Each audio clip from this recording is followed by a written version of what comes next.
Well, this is a real special moment, Brian. Tell me why. Because when we started this podcast almost 11 years ago, we started the show. That's a long time.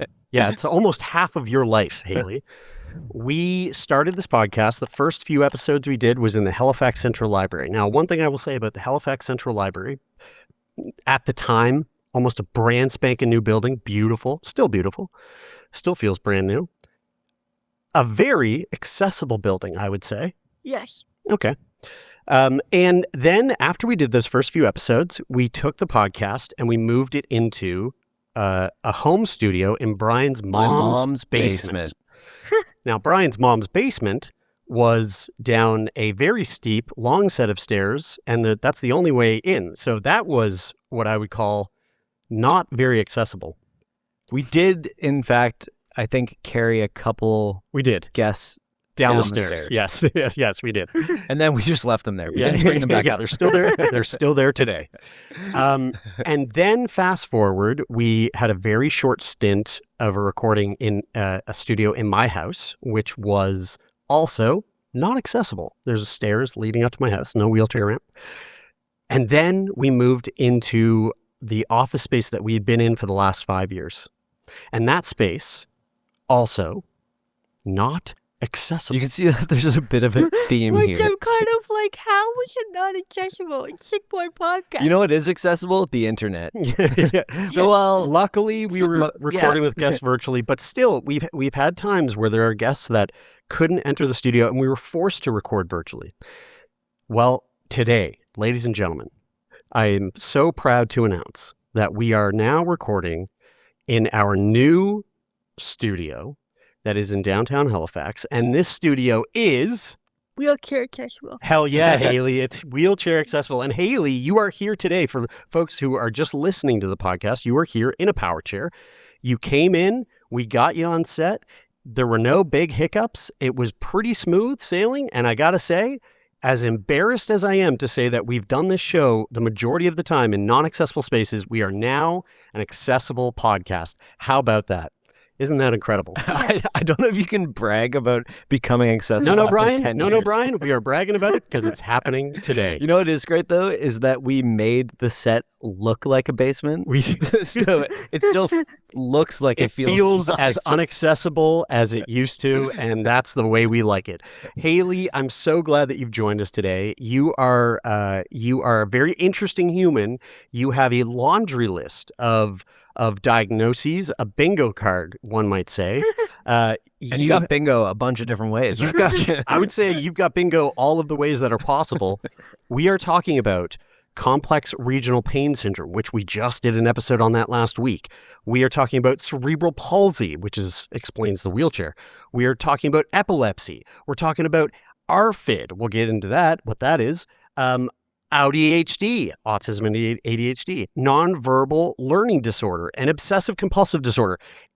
The list apparently goes on even longer than that. It does. But I'm going to stop adding to it because I'm already out of breath. So my first question for you, Haylee, is when you have this like alphabet soup of diagnoses that affect your nervous system, it affects your brain, it affects your motor function, your gut, how the hell do you figure out which symptom belongs to what? Good question. It's a lot of trial and error. Mm-hmm. It's a lot of like, oh, is this CRPS or is this something else? Mm-hmm. And the CRPS diagnosis came after a specific surgery. Because I had a multi-level bilateral tibia osteotomy. Okay, hold on. Let's break that down. Say that again. Multi-level marketing campaign. Yeah, and here comes the Tupperware. Multi-level bilateral tibia osteotomy. Okay, so I already forgot it, but I heard bilateral, so that's what's happening at multiple levels, but also bilaterally. What they did was they put plates in my legs, and they put a plate in my foot that I still have in my foot, and they trying to remember. That was such a big surgery. I was 12 when that happened. Whoa. And what was why? What was the reason for that particular surgery? I had a lot of pain and my knees were turning ink, so I couldn't walk very well. Ooh. But that is a long surgery. It was a ridiculously long recovery journey. Like, I was off my feet for 3 months, I think. Which was hell. As a 12-year-old, I just want to be in school, and I couldn't be in school for 3 months. Ooh. And they didn't want to, like, schedule it for the summer break? No, this was one of those surgeries where it was like a 26-hour surgery, so... Yeah, So the like, doctors are want to like, be on summer we're on vacation. vacation. I'm not taking 26 hours of my vacation. They're like, we're going to do this in February when we're, like, Yeah. right in the middle of And the I thick of ended things. up, so it did work for a number of years, thankfully. But I ended up that I had a cold the day of the surgery. Classic. Yep. Tale as old as time. And I didn't want to reschedule it because, like, no, Yeah. I want to get this over and done with. Like, this is gonna suck. I just want to get it done. So we thought I had a cold. What we found out was I had pneumonia. And I was on morphine, and they gave me the right dose for my weight, but I overdosed on the morphine. Oh, Whoa. my good God. 7 or 8 shots of Narcan later. Whoa. Pretty scary for a 12-year-old. Yeah. Pretty scary for mom and dad. Yeah, I imagine. I bet. Yeah. I imagine mom was like, what in the world? Yeah. Yeah. I know she had to call dad in the middle of the night, and she's like, everything's fine, just get here. Mm-hmm. Yeah. Meanwhile, everything is anything but fine. Yeah. Yeah, really though. So I was in the ICU for a week and a half at the ADK, which, I mean, I love the ADK, but I did not want to be in there any longer than I had to be. Yeah. Yeah. The cute paintings on the walls, the novelty wears off pretty quick when you're connected to a bunch of machines that beep. Yeah. And so I had to do chest physio, which hurt like heck. That is painful. What do they do? Yeah, so chest physio, for people who aren't the uninitiated, is the idea is, I mean, I'm very familiar with it. I used to joke that my parents, when I was a kid, beat the shit out of me. But really, it was just them doing chest physio, which is like, there's nothing funny about parents, about child abuse. But, I mean, You don't have to explain You yourself. fucking listen to the show. You get where we're going. So my parents, they basically, you cup your hands and you do like percussion, like rhythmic drumming, on your chest, and your sides, like you're and your King back. Kong.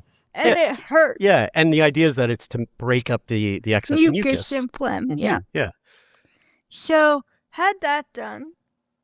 Then I was hooked up to oxygen for that same week and a half. Oh, God.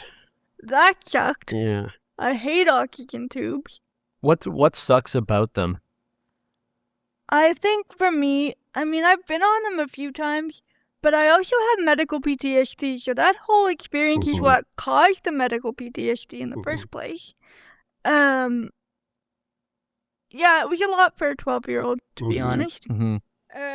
And yeah, I've had lots of surgeries, but not like that one. And so the result of that surgery landed you into the world of CRPS. Now, again, we just covered CRPS, but if folks haven't listened to that episode, from what I gather, CRPS, it's also dubbed the suicide disease.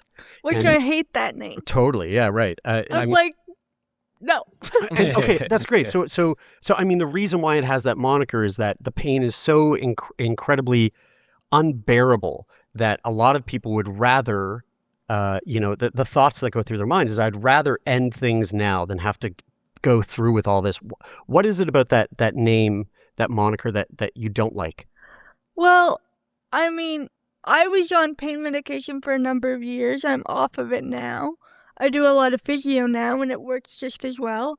But I think when you call something the suicide disease, it comes with too much stigma. Yeah, a lot of baggage. Like you're saying, like, when people say that name in a way, they're saying to you, like, oh, well, like, I would, if I had to live with what you have to live with. If I had to live with that, I'd just I'd rather Not. end it. Yeah. And to be quite honest with you, I feel like there's a lot of people out there who have those similar thoughts about a bunch of other illnesses, diseases, And I've diagnoses. had those thoughts, but not with CRPS.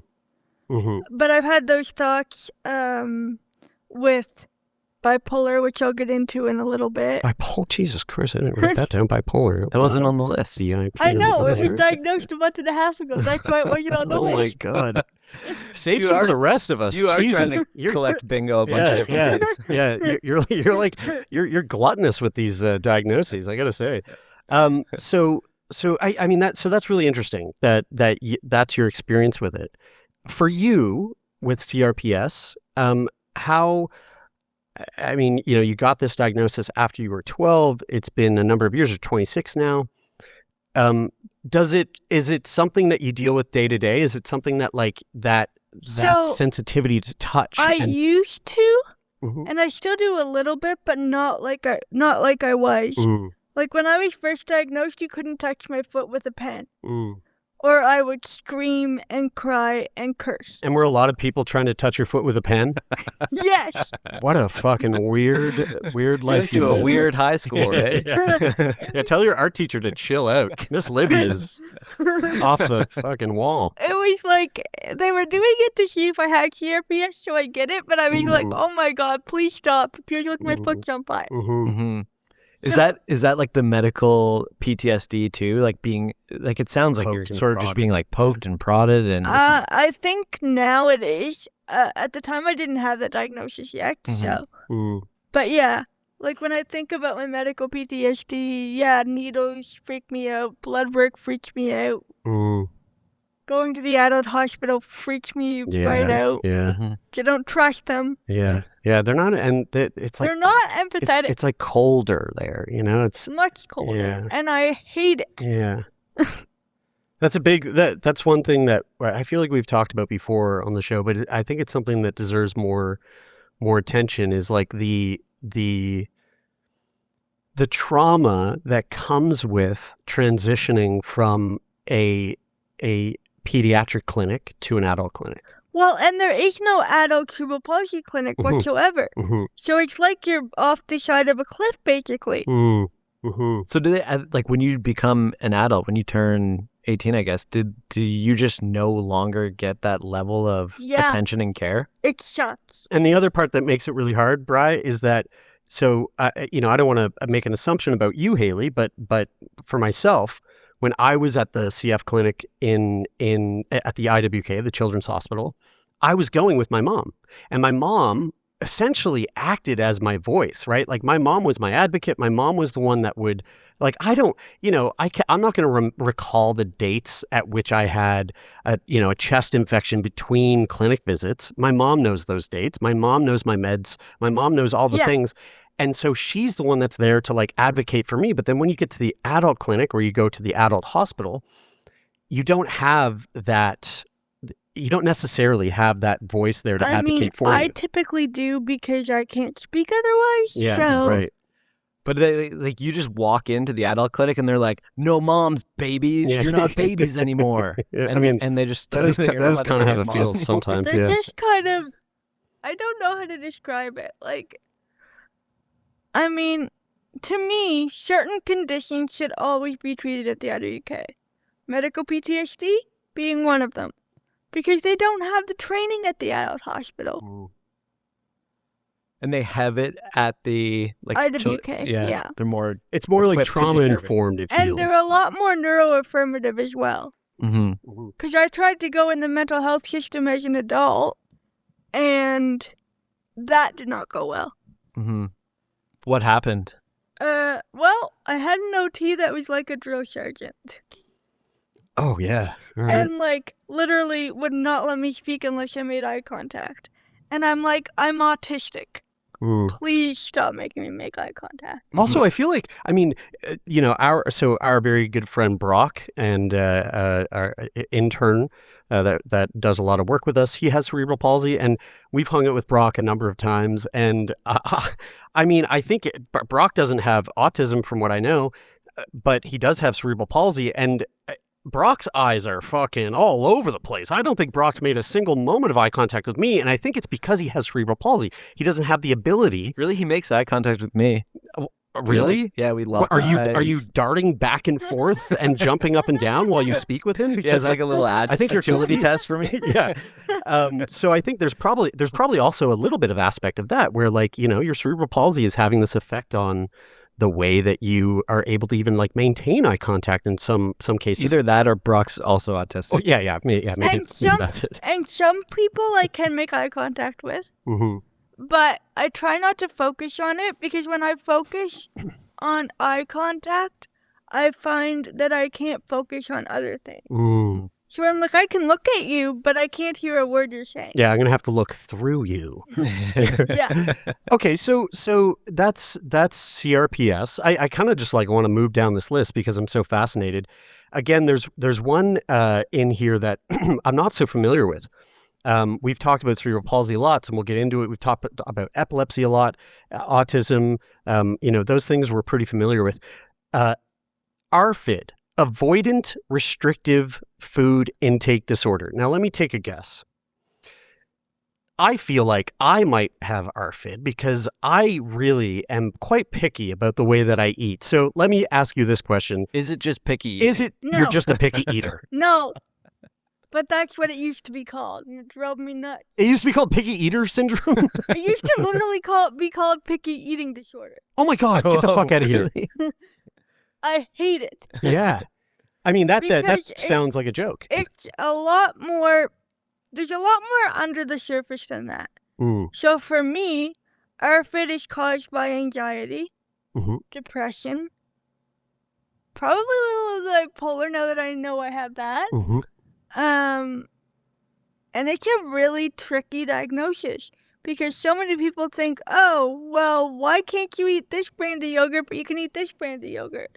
I can't describe that. Mm. But, like, my safe foods are, like, arrowroots, Activia yogurt, the Yops. Oh God, I fucking I love love Yops that's my too. safe food Yes. too. Yeah, Yeah. I love Yops. And instant breakfast. Those are the kind of things that are, like, my safe foods. Mm. And then I have, like, a list of foods that I'm like, I'm not touching that. Mm. Mhm. So ARFID stands for Avoidant Restrictive Food Intake Disorder. It's a serious eating disorder where a person limits the amount or type of food they eat. Unlike other eating disorders, it is not caused by a fear of gaining weight or a desire to change body shape. And so key characteristics are sensory issues. So this really does feel like it lines up a lot with like the autism thing. Yeah. So strong dislikes for specific food textures, smells, tastes, and colors. I heard textures are a big thing. Maybe not with ARFID. Maybe I was hearing this about ARFID, but with autism, because one of the things that I heard that was interesting is that with like fruits and vegetables, for example, the fact that there's a variability in how ripe they can be or whether or Oh, not I they're hate bad or that. good. Yeah, me too. The sort of the unpredictability of Yeah. those foods will put people off of them because like you could have a very ripe, perfect tasting grape, and if a normal person eats that grape, and if a person who doesn't have these sensitivities eats that grape, they're like, oh wow, that's a great grape. And then they eat a bad grape and they're like, oh, That's I don't crappy like that. Yeah. I just don't want to eat that type of grape, but I'll eat the good ones. Mm. But it's harder to discern like that unpredictability, will be off. Another key characteristic is fear of bad results. So it is a little bit more intense than what you were speaking of, Bri, but like being scared of choking, vomiting, or stomach pain after eating. You also have lack of interest, so like just low appetite in general or no general interest in eating. Well, and when I was on my ADHD meds, it really messed up my appetite. Mm. Did you not have an appetite or? Yeah. I find that if I don't eat before I take my medication in the morning, I could go all day and not eat. And that's like me. Like I don't get the hunger signals. Mm. And so, okay, so I would love to talk a little bit about your experience with cerebral palsy. So prior to the recording, before we started speaking, I I said to you, Haylee, I was like, hey, you've got a laundry list of illnesses, like what's the one that sort of trumps them all? And it's funny, I think what I meant by that was like, which is the disease or the diagnoses that sort of dictates most of your life or sort of like has the most grasp on like the way that you were able to like live day to day. But I think the way that you maybe took the question was from more of like an optimistic side of things, where your answer to me was your autism. And then you followed up by saying your cerebral palsy is one that you're not proud of. No. And that really stood out to me. And you had stated that it's because it has a really big effect on your day-to-day life. It has an effect on your ability to like find a job. So the notion of not being proud of your cerebral palsy, I would love to just hear your thoughts around that. Yeah, What is it so about the disease that you don't feel proud of? When I was younger, I was very much confident in it because I had a community. But once you move out of the pediatric system, you don't have that community. So it's a very isolating condition, I find. And I find, like, so many people will make jokes about, oh, are you drunk because you're spastic? And I'm like, no, I'm not drunk. And that really irks me. Because I'm like, no, I don't even drink alcohol if you know me. Like, don't drink alcohol, don't like alcohol. No. But I think so often people see somebody with CP and they assume that we're drunk. Right. Because the way we move. And it's like, no, that's not the case at all. It's kind of like, how do I describe it? It's kind of like, it's almost as if you were like sitting in a boat and it was rocking back and forth. And one part of your body was moving, but your other part couldn't move. That's kind of what it feels like. Wow. For people who don't, let's say someone, I've asked people have asked me about my CF and over the years, and they hear CF, cystic fibrosis, and they just think cerebral palsy. So I'm sure there's some people out there listening who don't know what cerebral palsy is. Can you give us your sort of like elevator pitch of CP? To me, cerebral palsy is a condition which impacts functioning, movement, balance. What am I missing here? Mobility. And just general, like, awareness of your own body. So to me, CP is a lot of, like, I'm directionally challenged. Very directionally challenged.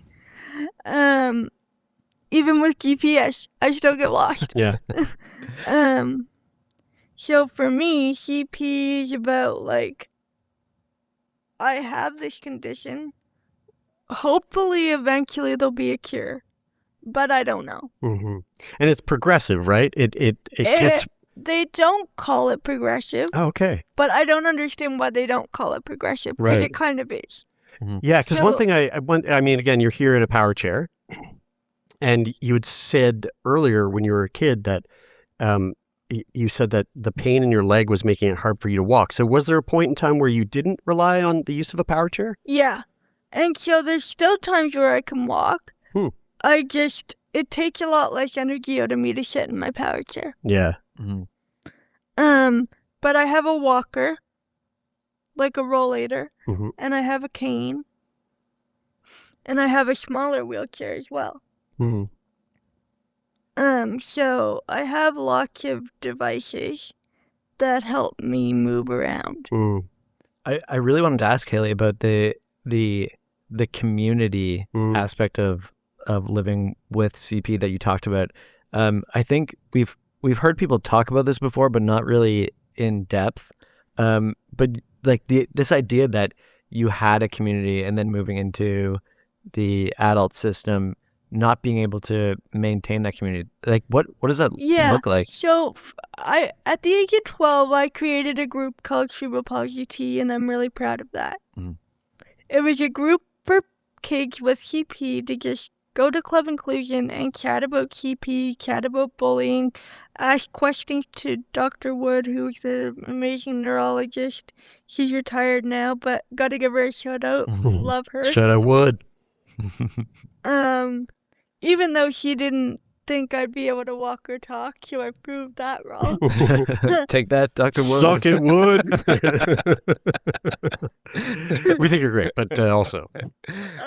But like, yeah, I think I needed a community, so I created it with Dawn LeBlanc, who is a social worker at the IDK, who's also semi-retired, because she still does some work there, but she's not full-time anymore.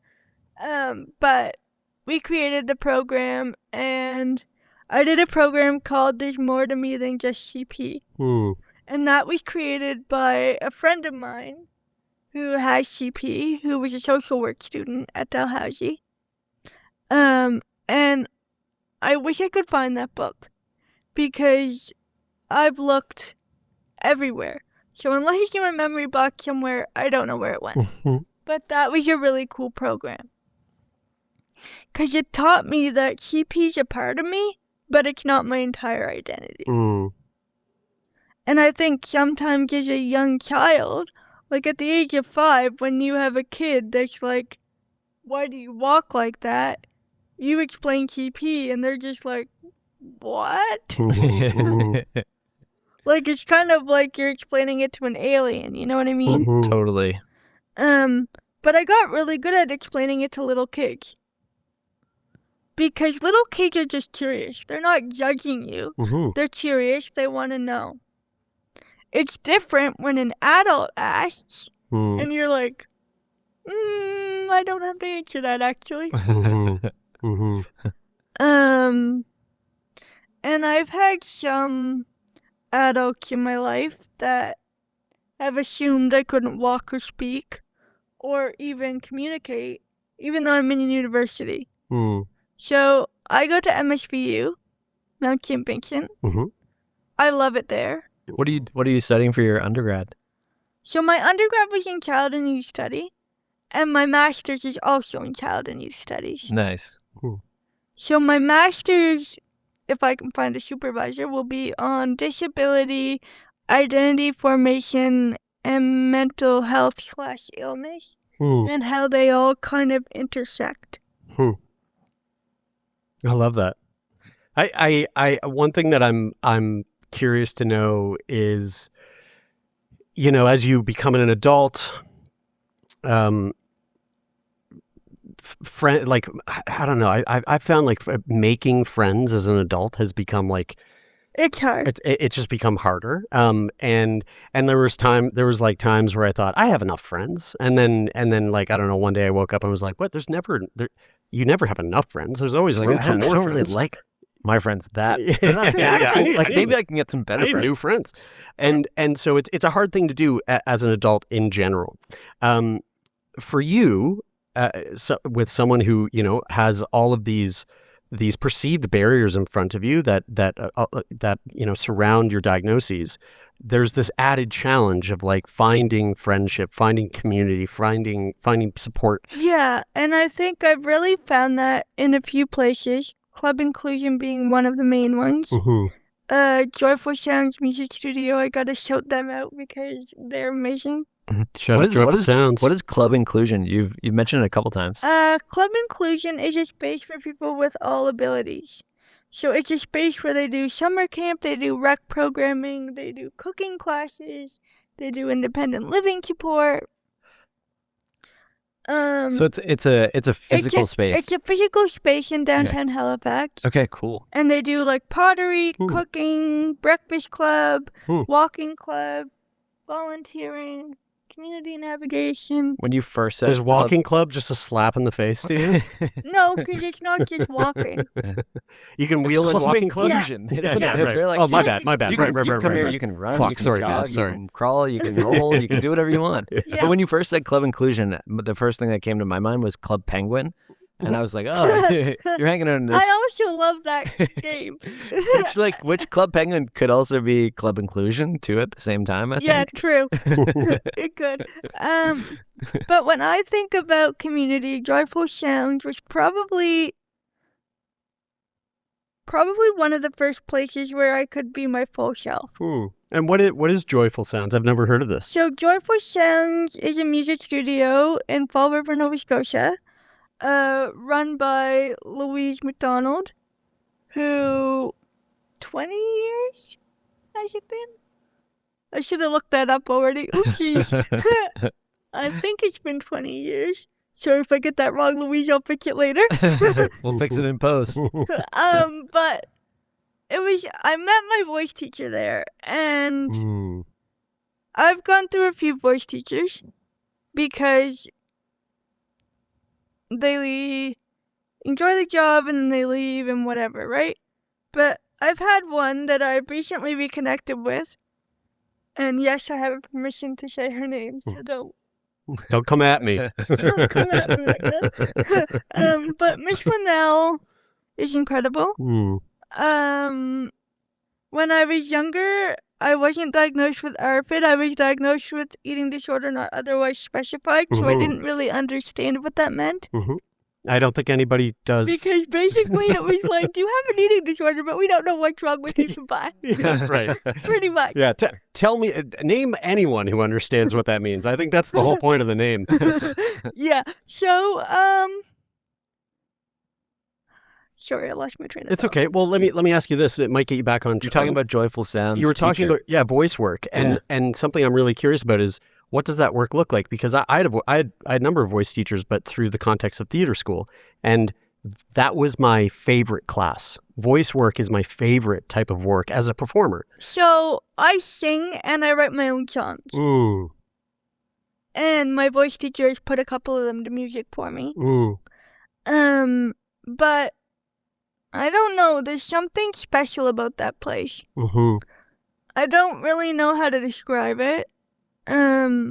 Haven't been there in a long time. I would probably describe it better if I had been there recently. Hopefully soon. But what kind of things would you do in voice class in doing voice work? So we do vocal warm-ups. We sing songs that I like. Skyscrapers, an ultimate favorite by Demi Lovato. Which Demi Lovato is also my queen, slay. Shout out Demi Lovato. Can't not shout her out. She also has bipolar and lives well with it. So she's a huge inspiration to me. And when I was 16, I actually got to see her in concert, and that was really cool. Do you find that doing voice work, aside from the joys of singing, and aside from the joys of exploring an art form that is your instrument, your vocal cords, is there something to the practice of exploring your voice and finding your voice that stands out to you? Yeah, I think for me it's all about it calms me down. It shuts my brain up when my brain decides to be manic. Which is nice because sometimes nothing else will shut it up. I think voice for me is a form of expression, but it's not just a form of expression. It's a form of this is who I am. Yeah. This is who I am. This is what I like to do. Demi Lovato, and I'll quote you because I love you. Music is my voice, it runs in my veins. I feel like I was born singing from her Stay Strong documentary. If you haven't seen that documentary, you should watch it. I watch it every night before bed. Yes. Every night. Yeah. And also Camp Rock 3 comes out next week, so yay. Nice. And I think I sang before I spoke. I don't know if that's true. Looking at Mom. Mom's saying, yep. But I think I sang before I spoke. Mm. And I think singing, when you live with anxiety disorders, not one, multiple, I think you have to find ways to shut out the people, the no-sayers, the people that don't think you can do it, and just be like, fuck you. Quite literally, like, fuck you, I'm going to do what I need to do. Yeah. What about... I want to ask, did you, was there a time, because like hearing you speak now, Haylee, like you speak in such like a thoughtful, and you communicate so well. And I'm not saying that like based on how I had. Yeah, I thought you had CP. I thought you couldn't say a word. I say that like relative to like people who don't have any like who aren't neurodivergent or deal with any mental disorders. And so I'm curious, like with the voice, with the voice training, the voice classes, was any of that about finding your voice? Like, was there a period of time in your life where you felt like you didn't have a voice? Definitely. When I was younger, what the heck was that? I think that's a fire alarm. It's like the softest fire alarm that's ever. That's such a sweet little. At first I was like, "Is this your communication book that you just asked Mom for? What the fuck is that?" Could I see the lights? Okay. Oh, shit. Well, let's since this is our new wheelchair accessible studio, that we have never heard this fire alarm before, let's take a short break. We'll be right back. This after the studio. Yeah. If we come back, Donovan, if you want to cut the mid roll in right now, that'd be great. All right, we're back, and the basement is still standing. We didn't burn down. We didn't burn down, thankfully. But we did learn that Haylee, your wheelchair has a sport mode. And if there was a fire just imminently just down the hallway, that thing you are on is going to get out of harm's way much faster than one might assume. That was you gave us one drag strip race down the hallway in our building, and my heart skipped a beat. Also, I think I think this was great to do during the first recording in the space, to just like test the accessibility with a live fire drill. And the only missed opportunity there was that we didn't keep rolling through the entire intermission. But we did it. We did it. We made it. So, okay, while we were outside waiting for the firefighters to figure out what the hell was going on, the entire recording, you've been sitting here and you have this little thing in your hand. And it says like calm or something on it. Calm carry. And I've been watching it the whole time wondering, what the heck is that thing? And so we were outside and curiosity just got the best of me and I had to ask. And then you started to tell me what it was. But before you explained it, you had me hold it. Now, it says calm carry. And I would assume that it would vibrate in my hand, because that would feel calming for me. I know when I'm holding turn it down. Okay, well, fuck. I mean, regardless, that thing did not do what I thought it was going to. So for folks just listening, it's this little device that you're holding in your hands. It's attached to your wrist by this little lanyard attached to it. It's made out of like a rubber silicone. Thank you. And it looks. I mean, to be quite honest with you, it looks like a sex toy. I'm just going to say it. I'm sorry, Mom.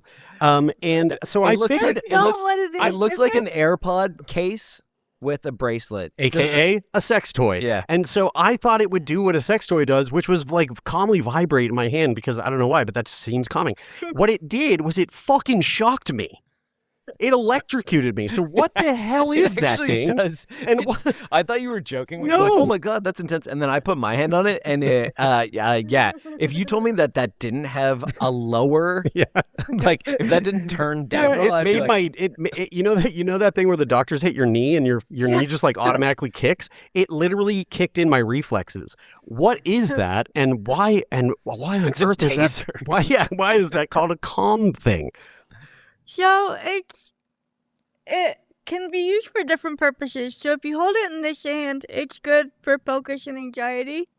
In this hand, it's good to rewire your brain. Okay. That would rewire my brain. It rewired something. Yeah. I'll tell you. That's one way of putting it. So I guess I was holding it in my right hand. So it gives you these little jolts. Like a pulsing almost. Right. A pulsing of electricity out of a socket in a wall. I see. That's so fascinating. And so what's like, why do you have that? What is How did you find it? Like, how were you like, oh, this is something that I looked it up online because I watched commercials about it and I was like, I need one of these things. Ooh. And did it have the same? Was it like, you'll put this in your hand and it will shock the fuck out of you? Yeah, as seen on TV. No. Or was it like, this is Didn't say really that, cool? but as soon as I put it in my hand, I was like, that just shocked the hell. Yeah, but you're liked it. and I kind of liked it. I do like it, yeah. You know what? You know what though? It is interesting because considering the fact that you have complex regional pain syndrome, to Jer and I that was pretty jolting. But is there not to go too deep on this, but like, is there an element of to you that is not painful because you know what the pain is? It's not painful for me because it calms me down. Right. Yeah. Even though for you guys it might not calm you down, it might be like, what the fuck? Yeah, I would say it agitated the fuck out of me, and scared the bejesus out of me. I have a question, and it totally okay if this is not something that you want to like touch on or get into, but when we were talking to you earlier about finding community and cerebral palsy being like a big part of that, and whether or not it's aided in finding community or it's hindered finding community, I would love to ask you about dating. Is dating something that you've like explored in your life? I've explored it online and then I stopped because there's a lot of creepy people on the internet. Especially on websites like Dateability, which you would think would be the opposite. Okay, so Dateability, we've had the girls from Dateability on the show before. Yeah, I listened to that episode. Lovely ladies, and basically Dateability is like, it's like Tinder, but for people with disabilities. Did you find, so this is really interesting, you're one of the first people I've talked to who've used Dateability. Did you find that it was like, I guess like the people, some of the people you found on there were sort of using it as like fetishizing. Yeah, pretty much. Okay, wow. Yeah, we was freaky. I was like, no. Yeah. Yeah. Okay, so like, is it something that now you're just like, you know what, that's not really something that I need in my life right now, or is finding someone. Right now I'm doing my master's. I don't really have time for a romantic relationship, to be honest. Do you envision a future where in the future maybe? But it'd probably be with a girlfriend and not a boyfriend. Okay. Which I told my parents the first time and the other day, and they were like, what? Yeah, right. They're like, we're just trying to wrap our head around complex regional pain syndrome, cerebral palsy, epilepsy, ARFID, autism and ADHD, nonverbal learning disorder, obsessive compulsive disorder, bipolar, and now you're telling us you're gay? Ugh. It's too much. I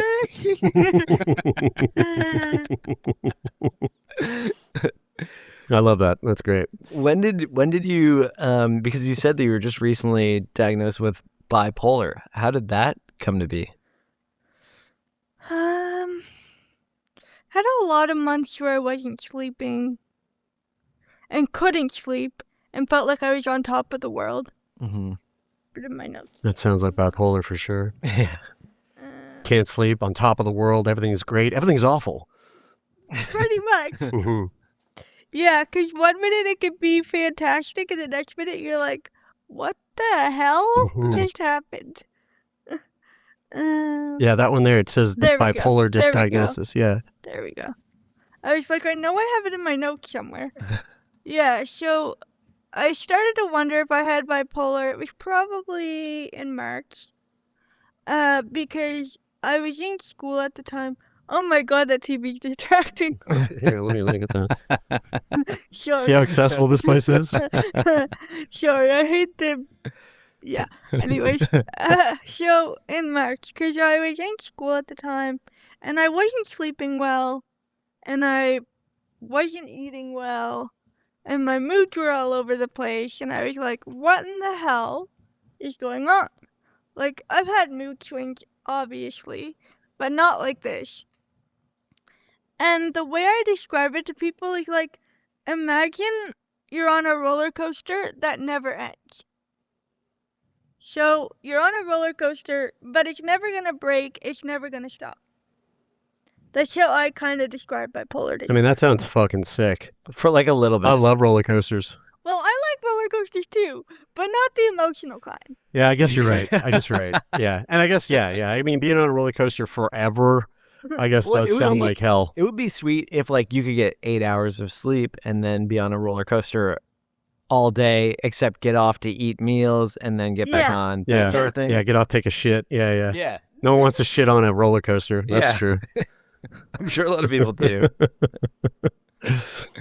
And so like, did you go talk to your doctor, or how do you end up? I did talk to my doctor, but I was actually diagnosed by my psychologist. That seems like a better person Yeah. to Yeah. diagnose. Seems like the person to diagnose. Yeah. I would love to ask your thoughts on humor and dark humor, and how humor plays a role in your Yeah, whether so it does or not in your. I like humor, but not dark humor. Mhm. I'm one of those people that I'm like, that's too much. God, you must hate this podcast. No, I don't. But I just don't I think it's part of the autism. I don't understand dark. Yeah, that's fair. What would you say? Do you have any examples? Like, what's the most like absurd, ridiculous, or hilarious situation that your combination of conditions has caused in your life?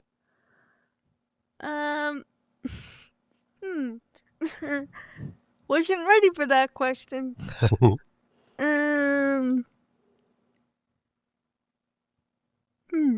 Maybe like an OCD compulsion clashing with an epileptic aura, or a your motor issues making. Well, I know, like, I went to a conference called the Youth. Dap her up, Ryan. What the fuck are you doing, dude? She's yeah. There you go. Yeah. God damn! Don't leave her hanging.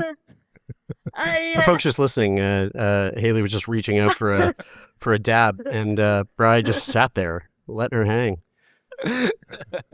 Oh, sorry. Was that cerebral palsy spastic? No. Okay. Yeah, you were dapping him up. Yeah, I get it. But like, If you wanted to hold hands, you could have just asked. I think for me, one of the weirdest situations, I went to this conference called the Youth in Action Conference. I was there at a dance, and I don't know. I think you guys have had Lazy Legs on the podcast a couple times, maybe. Lazy legs? We know Lazy Legs. I don't know if we've had him on the podcast, but he's is he a dancer with CP? Oh, Yeah. Yeah, we haven't had him on the show. That would be cool, though. That would be cool. Yeah. Anyways, I was dancing with him, and all of a sudden, this loud noise came over me, and I just started, like, shaking. And I was like, what in the fuck just happened? And I think what it was like people were coming up behind me, and it was freaking me out. I don't like when people come up behind me and don't announce what they're doing. Yeah. I'm like, get the fuck away from me. But I think one of the things, at least for me with bipolar, I'm not on meds yet. Trying to find the right meds is a pain in the ass. Mm-hmm. Just like it is with lots of things, but especially with bipolar. Mm-hmm. Yeah, I wasn't eating, I wasn't sleeping. I felt like I was on top of the world 1 minute, but then I felt like I was crashing down underwater the next. Like, it's a very strange, complicated feeling to try and explain. Mm-hmm. And really, bipolar is not something that runs in my family. So it was kind of confusing. Or, I don't think it runs in my family, does it? No. Didn't think so. Okay. Just double checking. But I think that documentary that I watch every single night about Demi Lovato, she talks very openly about her bipolar. Mm-hmm. And I started to make connections. I was like, wait a minute. She can write 7 songs in one night. I can write 12 in a night. What the? Yeah. Like, something's not right here. Is that what you were doing at night? Like, would you stay up just writing music or writing songs? Yeah. Or children's books. I also write children's books. Sweet. Ooh. What's the do you have a favorite children's story that you wrote? Do you write like characters and stuff? I imagine when people say children's books, which they always say to me, they're always telling me about the children's books they write. I imagine things like Clifford the Big Red Dog or Spot or those types of. It's always dogs for me too for some reason. But do you have like characters that you write? I write about my dog Logger a lot. Ooh. Oh, Logger, that's a cool name. Logger like Logger or Logger like Lauger? No. Or Lagger. Gher. No. Logger. He was a greyhound. He lived with us for Ooh. 9 years. Oh, greyhounds are the best. They are the best. That'd be sick if you wrote a story about like shit talking Spot, because it's like see Spot run. You're like, oh yeah, see Spot run, see Logger run. He runs way fucking faster because he's a greyhound. He can get up to 3 strides or 3. He can get up to full speed in 3 strides. He can run as fast as a cheetah can. Wow. Whoa. Do you think who would win a race, Logger or you in your power chair? Logger. I don't know about that, man. I don't know. I saw the G-forces you were pulling back there. But like, I've written books about autism, CP, epilepsy. I'm writing one on bipolar. It's not finished yet, so stay tuned. And where can people find this stuff? They're not published yet. I'm trying to get grants to get them published. So right now they're just on my computer. So they would need to steal your computer, or you know where to go. I get it. Yeah. I might start putting, like, you can buy the blank books on Amazon. Yeah, I think that's what I'm going to start doing. Yeah. Well, if you ever do, send one to us and we'll include it on the set. Okay. Yeah, I will. I don't know if I'm going to write one about CRPS just because it's hard to describe that for a kid. I mean, I describe it well, but I don't know if a kid would actually want to read it. What would you say is the biggest thing that your cacophony of diagnoses has taken away from you? Mm-hmm. I love that you prepped for this question. This is great. I did. Help her out, Brad. Well, don't help her out. Hey, yeah, sorry. Sorry. This is a very capable Yeah, totally. woman. Yeah. So I don't know why the fuck I Thing, tried to insert you into that. the biggest thing my CP has taken from me is job opportunities. Because people just see a wheelchair and assume you can't work. And that fucking sucks. Yeah. Because I am very capable of working. People just don't think I am. And let's say right now, you obviously you're getting your master's, you're a busy gal, but like, let's say you could get a job today. What's something you would love to do? Policy analysis and work for the government and fix all the stupid government policies.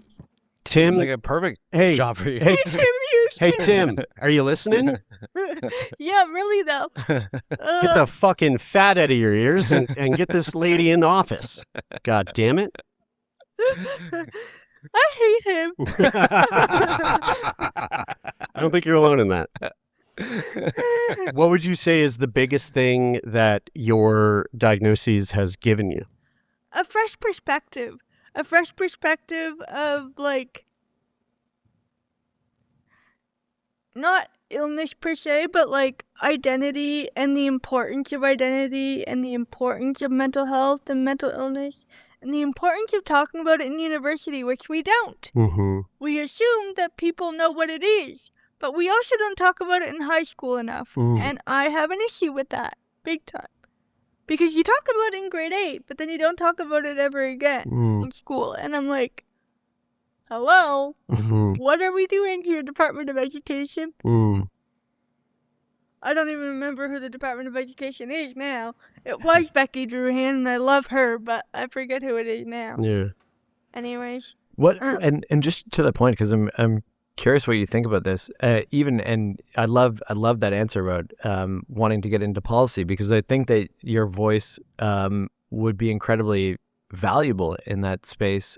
When it comes to like education, when you say that you didn't talk about it in school after grade 8, like how would you see that working in a way that would be helpful to continue that conversation? Well, first of all, we need to have a version of it for folks with autism that can't speak, which we don't, which is ludicrous. It drives me nuts because there's these people with autism that do things that may not be appropriate, but they don't understand they're not appropriate because they're not taught. It's like, how do you expect somebody to know that you shouldn't follow somebody around school if they're autistic and that's not the right word anymore. I'm just going to say it, whatever. Lower functioning or like, yeah, that's, I don't know how. Yeah, like not neurotypical. Yeah, we get what you're saying. Yeah. But if we're not teaching these kids with disabilities, well, first of all, people with disabilities have to do social skills classes for hours. And it sucks. Because we shouldn't be the ones having to do those classes, in my opinion. It should be the other way around. It should be neurotypical people having to learn how to interact with us. Not us having to sit through, like, I love peers, but do I like having to sit through it and practice conversation on random people? Fuck no. That's a really good point. It's like putting the burden of trying to, it's, I mean, no wonder people mask, right? Like you're saying, hey, you need to figure out how to pretend in this situation that your brain works the same as somebody else. Which and it doesn't. Yeah, it's crazy. And that's fine. Like, imagine how boring the world would be if we all worked the same, right? Like, that would just be, we'd be robots. Yeah, pluribus. Yeah. And I think it's also, like that burden in the situation is so interesting, but also it's like we don't allow people to, there's no allowance for people to make mistakes. No. That situation where you say, if somebody's, following someone around because they're interested in them or curious and they're autistic and they don't understand those social skills that, you're not supposed to do this, or this might make that other person feel uncomfortable. If the expectation is that will just never happen and they just know that inherently, then that's a fucked up way to think about that. Like, they should be able to make that mistake and learn from it. And that's an issue on the Department of Education. Yeah. I think we all just need to have a little bit more tolerance and, patience. Patience is probably a better word than tolerance, because it's not that you should have to tolerate it. If you can be a little bit more patient and understand. Yeah. And I mean, in high school, I was called the Autism Whisperer, so that was pretty good. Well, Haylee, I mean, I couldn't be more happy about having the opportunity to sit down and record with you being the first person we get to record with in this new basement set studio that we've built fully out accessible. That's fully accessible, and that you put that to the test, fire alarm and all. You're a beacon of light. You are just such a joy and a good hang to speak with, a good hang. And we really, really, really deeply appreciate you and your mom coming in here to hang out with us today to chat. This has been such a treat. Thank you so much.